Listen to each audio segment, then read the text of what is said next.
الفطير المشلتت الفلاحي على أصوله بقى، هتعملي أكبر فطيرة مرة واحدة كده، وكمان بقى هنسويها في الفرن بتاع البوتاجاز مش هنسويها خالص في الفرن الغاز، وهتشوفي بقى أسهل طريقة ممكن تعمليها.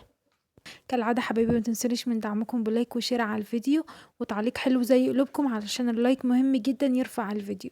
يلا نسمي ونصلي على رسول الله. اول حاجة كده بجيب الطبق بتاعي واحط فيه 4 كوبايات من الدقيق، نص كيلو يعني هو بيعادل نص كيلو من الدقيق.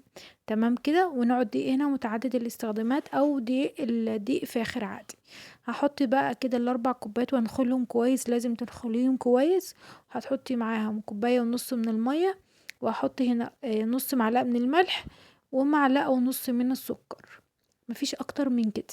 وهقلب بقى كده، لو احتجت ان انا احط مية تاني يعني هحط المية في ريحي كده. بصوا انا كمان حطيت هنا نص كوباية كمان اللي كانت فاضلة معايا من المية، يبقى انا كده حطيت كوبايتين من المية. تمام كده. هحط كمان، لسه حسيت كده ان هو عايز ميه كمان، هحط معلقتين، يبقى كمية المية كلها معلقتين، قصدي كوبايتين ومعلقتين من المية. ده بيرجع برضو للنوع الدقيق بتاعك وشربه للسوائل، ممكن محتاجش المعلقتين المية دول. وهتعجني كويس جدا مع بعض كده لغايه اما تكوني عجينه تكون بقى لا هي طريه قوي ولا هي تكون يابسه معاكي قوي. هتفردي بقى حاجه كده، وهنبتدي بقى ان احنا نقطعها على 6 كور. 6 كور الحجم اللي هو حجم البرتقال. الفطيرة الواحدة أو النص كيلو هياخد معاكي فطيرة ما شاء الله كبيرة. الكيلو هياخد معاكي فطيرتين. الفطيرة الواحدة هتعملي منها كام كورة؟ 6 كور. هعمل 6 كور قدامكم دلوقتي. دي طريقة سهلة وبسيطة وأسهل مما تتخيلوا يعني. أي حد أو أي واحدة مبتدئة لسه يعني بتتعلم إن هي تعمل فطيرة هتعملها. مفيش أسرع حاجة هتعملها إن شاء الله، بس المهم يكون نوع الدقيق كويس وفيه عرق علشان تعرفي تفردي الفطيرة معاكي كويس وما تتقطعش منك، وتبقى كده مورقة وحلوة. ده بيرجع لنوع الدقيق الحلو. بصوا هنا انا عملت 6 كور كده زي حجم البرتقال. هبتدي بقى ان انا اجيب صينية تانية وادهنها مسحة من الزيت، واحط فيها بقى ارص فيها الكور بتاعتي دي واسيبها لما تستريح شوية علشان اعرف ان هي تتفرد كويس معايا. هو هدهن وشها زيت واغطيها بحاجة بلاستيك كده علشان الوش ما يقشفش معايا. هعمل بقى معاكم بقى حشوة هنا حلوة اوي، هتحطيها في قلب الفطيرة. لو مش عايزة تحطي حشوة مفيش مشكلة، بس هعملها بقى حشوة النهاردة هتنسيكي اي فطير تاني انت عملتيه قبل كده. هجيب طاسة على النار واسخنها كويس جدا، ومعايا هنا ربع صدر فرخة، صدر صغير كده، ربع صدر فرخة صغير كده. انا فرماه يعني ناعم. هحطه كده على طول وهي الطاسة سخنة نار علشان اللحمة دي ما تنزلش مية، وهتديها الصدمة في الاول كده عشان ما تنزلش معاكي مية. ومعايا كمان بصلاية مقطعاها قطع صغير، ومعايا كمان قرنين من الفلفل اخضر كده مقطعاهم برضو قطع صغير. هحط هنا بابريكا، واحط كمان فلفل، واحط ملح، واحط هنا بهارات فراخ. يعني عايزه اقولك التوابل المتوفره عندك حطيها. كمان ما تنسيش برضو فصين توم كده حلوين على لحمة الفراخ دي علشان تدي ريحة كده حلوة معاكي. بس كده، وهتشوحيهم على النار بالطريقة اللي انت شايفينها دي. وخلاص كده يعني هترفعيها بقى من على النار وسيبيها تبرد تماما، لازم تبرد معاكي.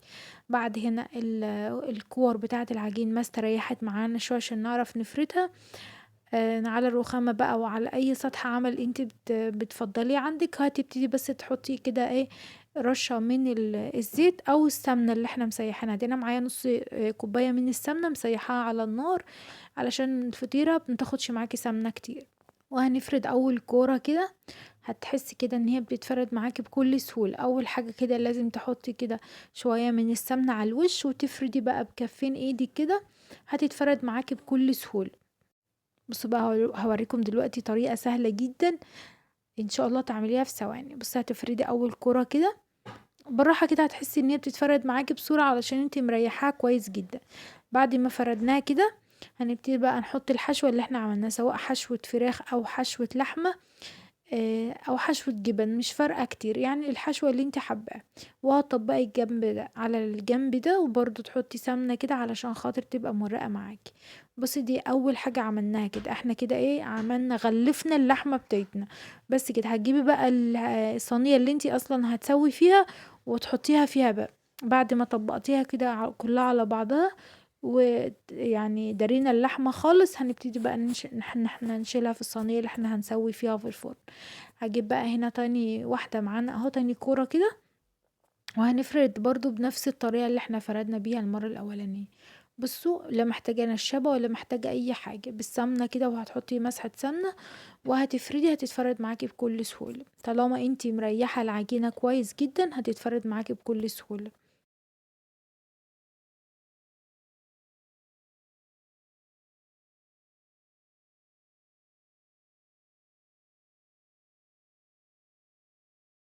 بعد ما فردناها كده هنجيب بقى اللي احنا ايه، اللي احنا حطينا فيها اللحمة بتاعتنا، وهنحطها في النص كده، وهنبتدي بقى نقفل عليها.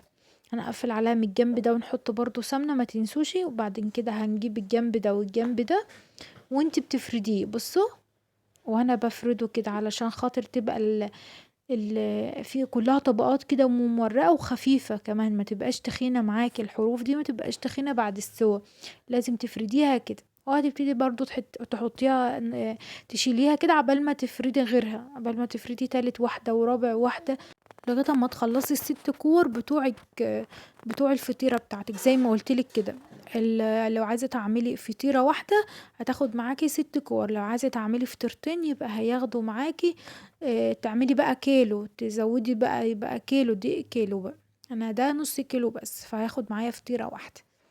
لو عايزة بقى تزودي فطيرتين يبقى هتعملي كيلو من الدقيق. تمام كده، وتعمليه برضو بنفس الخطوات اللي انت عملتيها دي. لو بس بقى دي اخر واحدة اهوت، انا كنت خلصت بقى، دي اخر واحدة بقى، هنقفل بقى على الفطيرة بتاعتنا. بصوا، هتحطيها برضو في النص، الكرة الكبيرة هنحطها في النص ونقفل عليها بالشكل ده. بصوا اهو، وانا بقفل كده تحس ان انا بجيب برضو الطروف اللي هي الطرف ده ما يكونش تخين معايا، علشان ما يبقاش بعد كده ايه تخين كده ومش مستوي معايا. هجيب بقى الصينية بتاعتي واحط فيها الفطيرة بتاعتي علشان نسيبها تستريح، لازم تستريح معانا علشان خاطر نعرف نفردها بعد كده. وان شاء الله انا هسويهولكم النهاردة مش في الفرن الغاز، هسويه في الفرن الكهرباء عادي خالص، علشان في ناس كده ما عندهاش فرن غاز وكده، فايه هوريكم التسوية كمان عاملة ازاي. وهنغطيها برضو كده بمسحة بسيطة من السمنة علشان وشها ما ينشفش، هنسيبها بس شوية كده تريح معانا. بعد كده هنحط على وشها ايه معلقتين كده من قشطة وش اللبن، لو مش عايزة تحطيها ممكن تحطي مسحة زبدة على الوش، وتفردي الفطيرة بتاعتك. انا كنت الاول عاملاها في صينية مقاس 30، بس لقيت حجم الفطيرة بتاعتي هيبقى صغير على حجم اللي هو الصينية مقاس 30، فجبت هنا صينية مقاس 36. تمام كده، وهفرد بقى الفطيرة بتاعتي زي ما انتم ملاحظينها كده بكف ايديك الاتنين كده، وهتفردي الفطيرة بتاعتك وعليها القشطة كده. طبعا القشطة بتبقى احلى بكتير من اي حاجة لو سبتيها سادة بجد، يعني بتخلي طعمها في حتة تانية خالص. بس انا عايزاكي بقى وقت التسوية ده هو الوقت بقى اللي هتخلي معاكي الدنيا تبقى حلوة معاكي، وكل حاجة تطلع معاكي مظبوطة. الفرن يبقى سخن خالص، فرن سخن قبل ما تدخلي فيها الصينية بتاعتك، وهتحطيها في الرف الوسطاني كده، وتشغلي عليها من تحت ومن فوق. لو الفرن الغاز بيبقى ليه طريقة تانية خالص في السوى، علشان الفرن اللي هو الكهربا ده بيبقى النار بتاعته بسيطة خالص، مش زي النار اللي هي بتاعة الفرن اللي هو الغاز، بيبقى ناره قوية، فالتسوية بتختلف معانا. فخلاص كده سويتها وخدت معايا ما شاء الله اللون الحلو والتحفة ده من فوق ومن تحت، وسبتها لما تبرد شوية وقدمتها بألف هنا. وبصوا طرية ازاي، على الرغم ان هي معمولة في الفرن اللي هو الكهرباء، مش معمولة في الفرن الغاز، بس ما شاء الله برضو طالعة طرية وتحفة، عاملة كده والله زي القلاش بالظبط، تحسي كده ان انتي مش بتاكلي فطير اصلا، بجد كانت تحفة وريحتها مالية الدنيا. بس هوريكم بقى التوريقة بتاعتها قد ايه الفطيرة خفيفة وما شاء الله تحفة. زي ما قلتلك بقى، لو مش عايزة تحشيها خالص هتعمليها برضو بنفس الطريقة دي، ان شاء الله اعملها لكم بالطريقة دي برضو في مرة من غير حشو خالص، تاكليها بالعسل كده بتبقى تحفة برضو. بس عايزة اقولك بقى، لو هتعملي غدا او حاجة ومحتارة على الغدا، قومي بقى اعمليها علشان بجد هتعجبك اوي، والريحة بتاعتها هتملى المكان. لو عايزة تعمليها على فطرتين يبقى صغري بقى حجم الكور بتاعتك علشان تعملي منها فطرتين. بصوا عاملة ازاي تحفة يا بنات، كلها كده مورقة عاملة كده زي الجلاش بجد. يا رب يكون عجبكم الفيديو، لو عجبكم الفيديو متبخلوش عليا بلايك وشير مع اصحابكم. عايزاكم تدعموني كتير علشان بجد دعمكم بيفرق معايا، وبنزل لكم فيديوهات تانية.